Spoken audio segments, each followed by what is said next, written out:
এরপর একটা খুন্তি দিয়ে শাকটা সরা করে নাড়তে হবে। আমাদের বাসায় অনেক শাকসবজি খাওয়া হয়, কিন্তু আমার বাসায় তেমন একটা শাকসবজি খাওয়া হয় না। পেটুস বাসায় যদি শাক নিয়ে আসে তাহলে নিয়ে আসবে লাল শাক আর এই পাট শাক। পেটুস অফিস থেকে আসার সময় 2 মুঠা পাট শাক নিয়ে আসছে।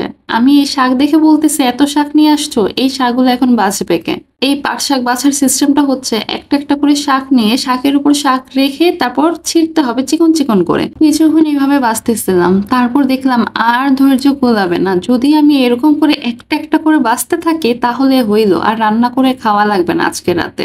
এরপর আর কি শাকগুলো ধরতেছিলাম আর ছিঁড়তেছিলাম, মানে কতগুলো শাক একসাথে ধরে তারপর কুচি করা শুরু করে দিচ্ছি। রান্না করলে দেখা যাবে সব একই হয়ে গেছে। এখন এত ধৈর্য নাই এই চিকন করে বাছা। যাই হোক, তাড়াতাড়ি করে বাছতেছিলাম আর এই বাছার সময় চিন্তা করতেছিলাম, আমাদের বাসায় হইলে এই 2 মুঠা শাক জীবনেও কিছু হইতো না। আমাদের বাসায় শাক আনলে 12 থেকে 15 মুঠা শাক আনা হইতো, আর এই সব শাক বাছার জন্য আমরা বসে পড়তাম, আমরা সব বোনেরা। এই শাক বাছতে গিয়ে আমাদের বোনদের এক একজনের ফেসটা কি হইতো, আমাদের ইচ্ছার বিরুদ্ধে গিয়ে আমরা এই শাক বাছতে বসতাম, আর আম্মুর সাথে তখন চিল্লাইতাম, এত শাক কেন নিয়ে আসছো, এত শাক এখন কে বাছবে? কিন্তু আমরা জানি আমাদের বাসায় শাক আনতে হইলে এই 10-15 মুঠা শাকই আনা লাগবে। যদি এত শাক না নিয়ে আসে তাহলে রান্না করার পর অনেকেই ভাগে পাবে না। এই শাক বাছতে গেলে আমরা মিস করতাম আমাদের বোন অঞ্জিকে।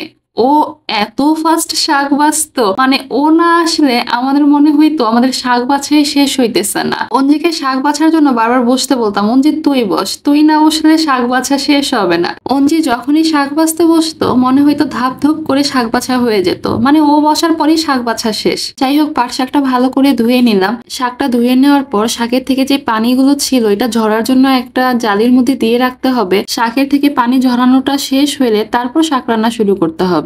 এরপর একটা কড়াইয়ের মধ্যে বেশি করে তেল দিয়ে দিলাম। তেলটা যখন গরম হয়ে আসবে তার মধ্যে পেঁয়াজ কুচি আর রসুন কুচি দিয়ে দেব। পেঁয়াজ আর রসুন যখন হালকা বাদামি হয়ে আসবে তখন এই পানি ঝরানো শাকটা এর মধ্যে দিয়ে দেব। শাক রান্না করার সময় খেয়াল রাখতে হবে শাকের থেকে যেন পানিটা ভালোভাবে ঝরানো হয়, এরপর রান্না করা শুরু করতে হবে। আর এই তো আমি সব শাক দিয়ে দিলাম। তারপর এই পেঁয়াজের সাথে শাকটা ভালো করে মিক্সড করে দিতেছিলাম। যখন তেলটা গরম করছিলাম তখনই 2টা শুকনা মরিচ ছিঁড়ে দিয়ে দেওয়ার পরে তারপর হালকা ভেজে পেঁয়াজটা দিতাম, তখন শাকটা খেতে আরো বেশি মজা লাগতো। বাসায় যেহেতু পেটুস ঝাল খায় না তাই আর কি আমার শুকনা মরিচটা দেওয়া হয় নাই। আপনারা যারা ঝাল খান ঠিক এইভাবে শুকনা মরিচ দিয়ে তারপর শাকটা রান্না করবেন। পাট শাক রান্না করার মেইন পার্ট হচ্ছে এই কাঁচা পেঁয়াজ। শাকটা রান্না করার মাঝামাঝি পর্যায়ে এই কাঁচা পেঁয়াজটা দিয়ে দিতে হবে, আর বেশি করে কাঁচা মরিচ দিয়ে দিলাম আর পরিমাণ মতো লবণ দিয়ে দিলাম। তারপর শাকের সাথে এই পেঁয়াজগুলো ভালো করে মিক্সড করে দিলাম। এরপর একটা খুন্তি দিয়ে শাকটা সরা করে নাড়তে হবে। সরা মানে হচ্ছে একটা শাক যেন আরেকটা শাকের সাথে লেগে না থাকে, এটাকে আম্মু বলতো সরা করে শাক রান্না করা। এই তো আমার পাট শাক রান্না করাটা শেষ। পাট শাক কিন্তু 2 ধরনের শাক আছে, একটা তিতা পাট শাক আর একটা হচ্ছে মিষ্টি পাট শাক। আমার তিতা পাট শাক খেতে একটুও ভালো লাগে না, আমার কাছে এই মিষ্টি পাট শাক রান্না করে খেতেই ভালো লাগে। এটা মিষ্টি পাট শাকই ছিল। বাসায় এইভাবে পাট শাক রান্না করে দেখতে পারেন, ভালো লাগবে রেসিপিটি। আল্লাহ হাফেজ।